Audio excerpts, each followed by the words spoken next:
Hi everyone. Today I'm going to be talking about how our team is able to manage and handle all of our fundraising, our sponsorships, and how we keep our good relationships with our sponsors. So obviously, one of our main sources of funding is our sponsorships. And one of the ways we do this is by reaching out to our parents. One of the best ways we found sponsors is through emailing our team's parents. So every year we usually send out one or two emails asking if their company is interested in sponsoring our team and supporting us. And it's also super easy for them to do. They can contact their HR department, and we usually have a packet that we send out that contains all the information needed about sponsoring our team. They can just forward this to their HR department, and we do this just every year at the beginning when we start taking in new members. And as I mentioned before, in the sponsorship packet, we attach stuff like team stats, a newsletter, and also other incentives that a company might have to sponsor our team. So included is a screenshot of a past email that we have sent out to some of the parents on our team before, and this is how we usually introduce them to our team as well as and ask them about contacting their company or contacting their HR about sponsoring us. Another thing you could do for like reaching out to parents continued is having the team involved. Team involvement is incredibly important because parents work at so many different companies and they're able to have a much faster reach than we are able to have just as a team. So it's incredibly important that we make sure we communicate our needs to the parents and hope that they can get this message across to their companies as well. We also talk about this during orientation night too, just in case parents don't necessarily read the emails we send out. Some other alternatives is because we are a pretty big team, not as many other teams might be able to have as many members or parents that can help out. So there are some alternatives you could do, such as instead of having parents reach out to their companies, each student could email a couple companies, say maybe five companies on their own, and ask if they'd be willing to sponsor their team. After all, many companies, especially really large ones, have foundations that they have money put to the side specifically for supporting causes such as education or STEM and things like that. So it can be really helpful if students themselves can reach out individually. So after you reach out, you want to determine if a company is interested in sponsoring. So reach out immediately. As soon as they respond, make sure you're saving the company's contact and the parent information into a spreadsheet. And some companies might also require an application, such as GM for us. So you're going to want to look into the process of acquiring it and determine what needs to be done in this application. If a company's not interested, that's honestly fine because that's a pretty big possibility. One recommendation I'd have is to save their contact to reach out in case they're interested next year, maybe. So one of the things we can do is incentivize sponsorship, try and explain to these companies why they should sponsor us. One of the things you can do is advertisement. Companies can sponsor a team for advertisement purposes, even if they aren't related to STEM. Something our team does is we put our sponsor logos on the back of our shirts, our robot, and our banner that we take to all of our competitions, and then also on our team website. That means this brand is seen by hundreds of people at all of our competitions, our outreach events, online, and more.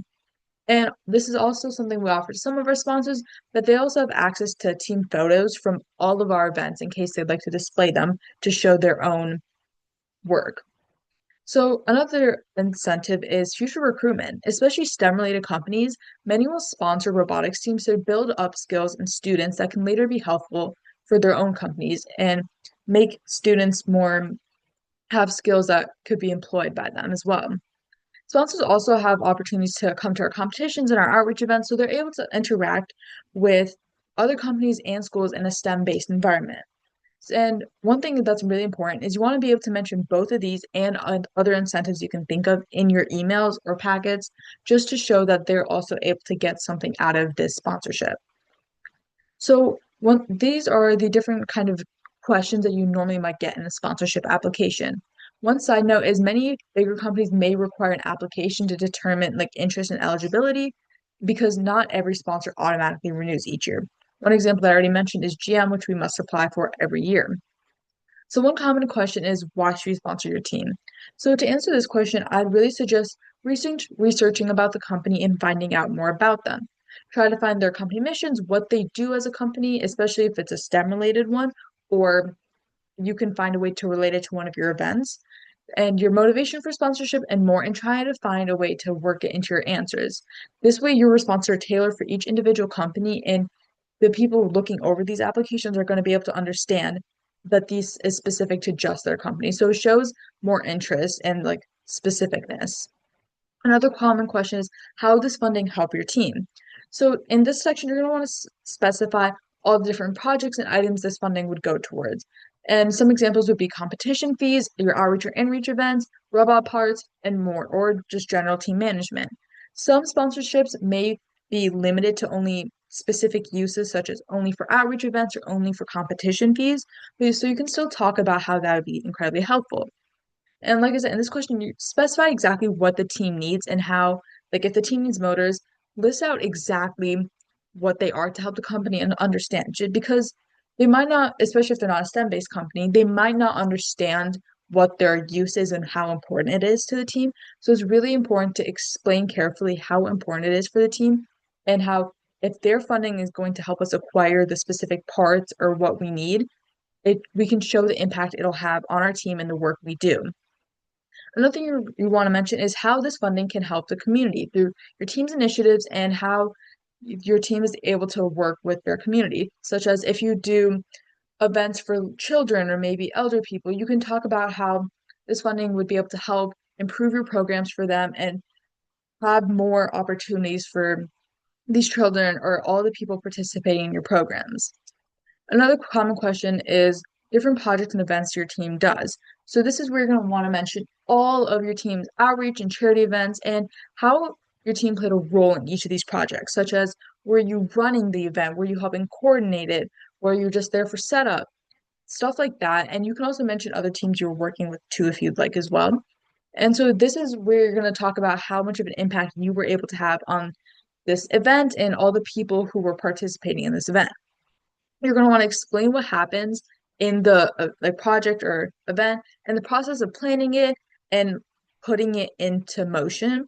And overall, you want to communicate your impact on this event and how more funding, etc., would allow us to expand it. And you could also include some examples on how you plan on expanding or improving these events and projects.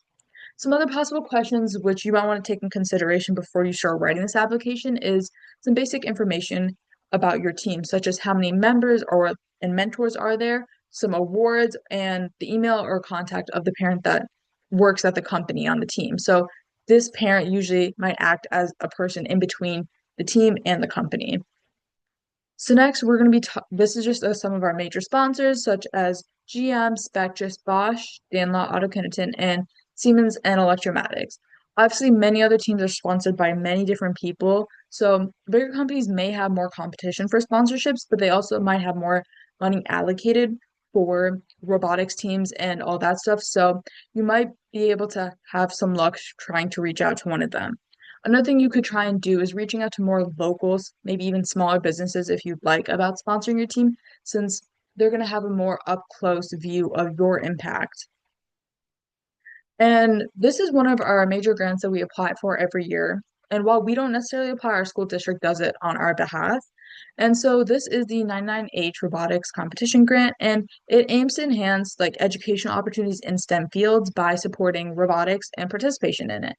And this is specific for Michigan, but definitely look into your state and see because other states may have similar grants available, if not maybe the exact wording. So how to apply? Obviously, eligible applicants would be like local education, public schools, intermediate school districts, and registered non-public schools. And this funding will also depend very much on whether your school is public or private. And since your team cannot directly apply, you're gonna have to ask your school to apply on your behalf. So no one ever gets a specific set amount from this grant every year, and it changes for us too year by year. But usually, depending on the school, how big the team is, and some other factors too, they'll usually give a pretty decent amount on that as well. So this one's definitely a good thing to forward to your school district and have take a look at. And up there's a QR code if you'd like to scan it as well.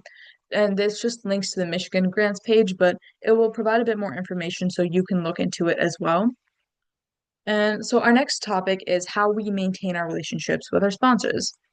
So one of the things we do is we invite them to our meetings. So if possible, and while this may not always work, We invite our companies for a tour of our workshop, a robot demo, and to just display how their funding is being used. We also invite them to some of our off-season showcases and on-season showcases just to give them a bit more of an insight into how our team runs. And so we also ask them if they'd like to present to the team because it's also an educational experience for the people that show up, and it also shows interest in the company and wanting to hear from them. Overall, by inviting them to this, we're showing how we're using their funding and that we're putting it to good use. Another thing we do is throughout the year, we send out various emails and updates. This is often happens, especially during competition season, where after each event, like districts and then states and then worlds, we'll send out an email to update them about how our team did, if we qualified for the next level, and stuff like that. And we'll also include things like awards, just to give them an overview on how the competition went for our team. Even during the off season, sometimes we'll be sending out these updates, such as about after big events, or if we're starting a season, like when we begin the off season or when we begin build season, we often send out an email updating them saying, "Hi, we moved on to this next season, and this is what's going to be happening during this time." And lastly, one last thing we do is we send out newsletters at the end of each season. And this is to show the company what the team has been doing throughout the year and what their funding has been put towards. It also is able to show specific projects that each subgroup and each side of the team does so they can see how their funding has impacted us. We usually do an off season and a build slash competition season newsletter, and there's an example below in the QR code. Sometimes we combine our build and competition season, and in those newsletters, we would cover how our team did, some how we approached the year's design, including pictures, obviously, from all the competitions. And we talk about updates from all subgroups during those couple months.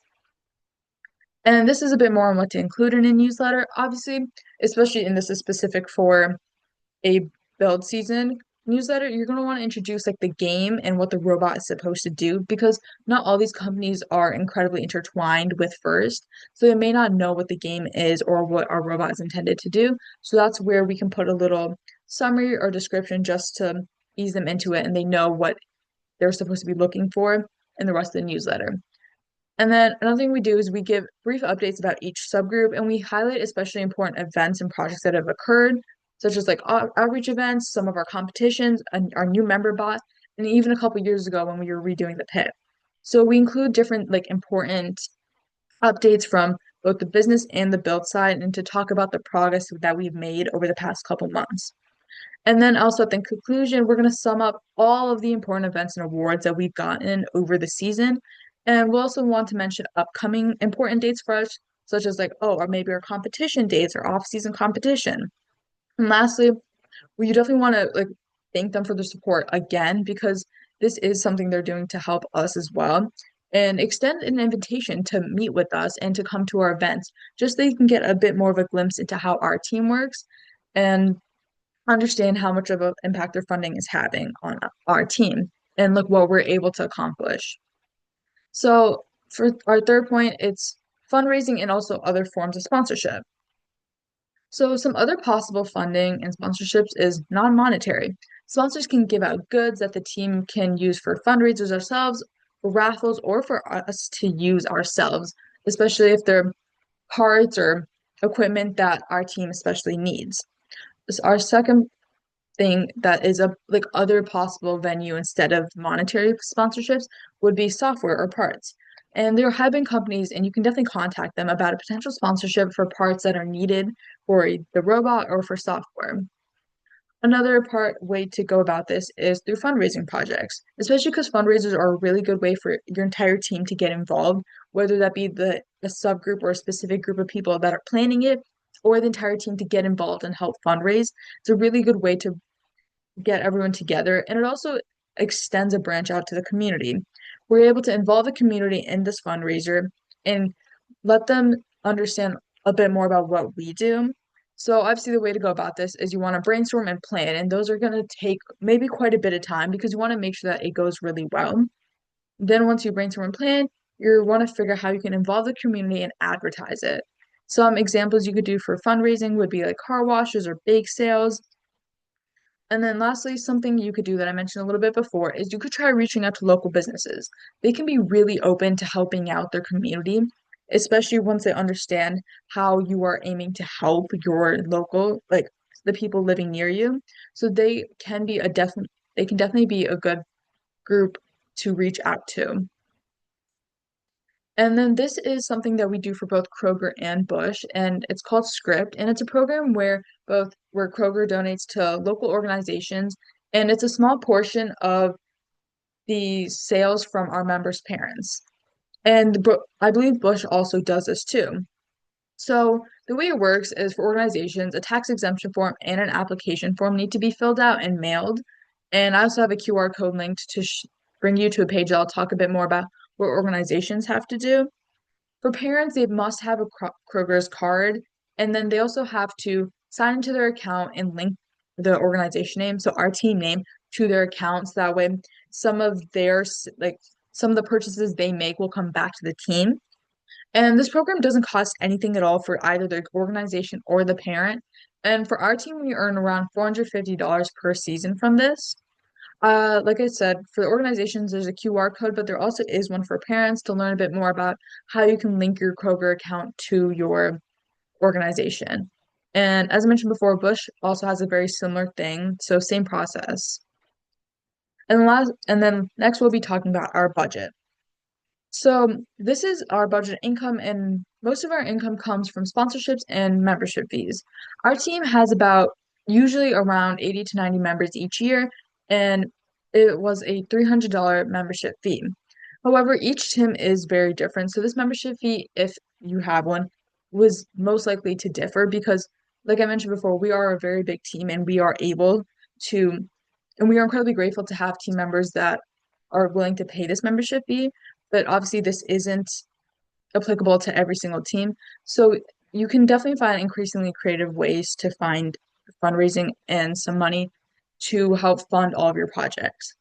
And on the left is a pie chart that shows the percentages for all of our income. So we get a little bit of money from our some of our outreach programs and from fundraising. And like I mentioned before, memberships and sponsorships are the two biggest sources of income for us.